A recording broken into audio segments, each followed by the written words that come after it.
Dans le cadre de la FMPA Incendie 2022, le service formation propose de détailler une nouvelle méthode d'engagement dans un local enfumé. Celle-ci a été illustrée dans le logigramme d'engagement sur feu d'espace clos ou semi-clos, fourni dans la fiche de FMPA Incendie module C.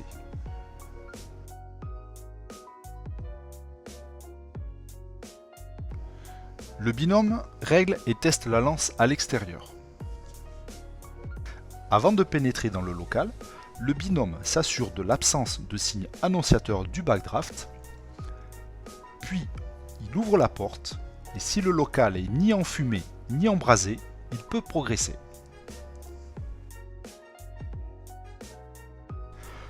Lorsqu'un signe de backdraft est présent, comme par exemple de la fumée qui sort sous la porte, le chef d'équipe rencontre au chef d'agré qui prendra soit la décision d'adopter une attitude défensive avec par exemple la réalisation d'une trouée en partie haute ou l'utilisation d'une lance perforante, soit d'ouvrir la porte.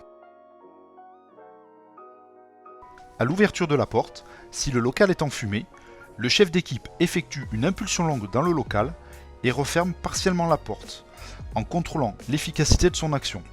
S'il y a beaucoup de vapeur ou une surpression importante du volume, il rend compte au chef d'agré qui décide de la suite à donner. Lorsque le binôme doit pénétrer dans le local enfumé et que la visibilité est réduite, il s'amarre au tuyau qui servira de ligne de vie.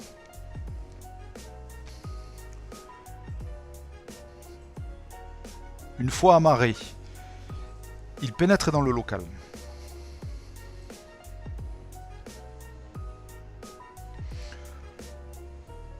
Au cours de sa progression, le chef d'équipe effectue du pulsing avec sa lance.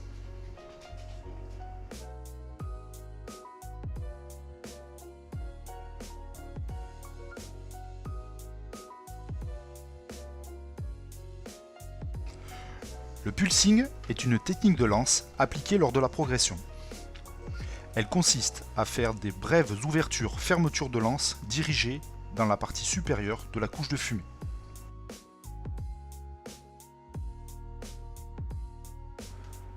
Lorsque le binôme atteint le foyer, il le traite.